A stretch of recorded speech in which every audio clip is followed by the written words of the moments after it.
Well, I became involved in the credit union movement, you might say, more or less at the same time as the regulations came in. So it was a sort of requirement. I went straight into the BOC. I'd previously served a year as supervisor. I went straight into the BOC, and with the requirement, it was clear that the pathways was the way to go. I first came across pathways after graduating from ACUP and through to MCQ. Then I got into pathways diploma. It was inspiring, and through that and the encouragement of others, I went on and completed the diploma.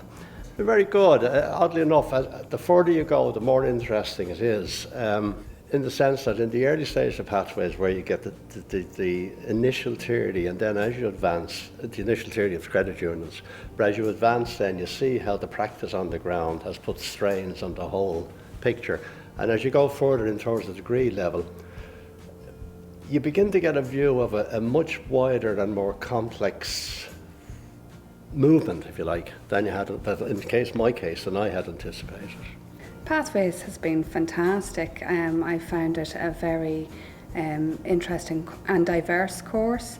It has been literally a pathway through my career in the credit union. I would have learned an awful lot of elements right across on risk, on compliance, on finance, and I suppose all the aspects of credit unions dealt with through the pathways courses. So I would have brought all that back, and it's surprising, that you would come across a little item during the course of your studies that has an immediate impact on the credit union and into the boardroom. And I suppose they're the little golden nuggets that you get from education. Oh yes, indeed. I'm a voluntary worker. I'm on the board oversight committee, so every quarter we have to meet with the board of directors. In actual fact, it has given me far more confidence in addressing them, communicating with them. I suppose the main thing to have brought back to the credit union is the need to upskill for everybody who's any sort of influential role in the credit union. Well, of course, the pathways has been the natural progression for me to learn extensively about credit unions and to bring that back to the credit union. So for me it has worked out hugely well. Even before the legislation came into effect where people had to meet minimum competency requirements, I would have always been an advocate of lifelong learning, ongoing education, CPD, which is coming into pretty much every profession now. So it enables people to understand the whole movement in a very quick and efficient way without having to do the kind of apprenticeship model that was there before.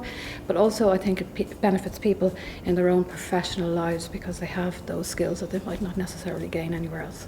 The reasons we are so strong in support of it is that we find that the academic rigour it brings in terms of training for staff and directors in the context of the legislative and regulatory burdens that are now on credit unions, the results are there for all to see, and the standard is quite high as a result of the courses that have been done. We will remain a very strong supporter and a proponent of the Pathways programme. We believe it's unique in Ireland. It's probably unique even in international terms, and what it does is it brings the standard of boards and staff to a very professional level, and one I think which will sustain the growth of credit unions for the foreseeable future.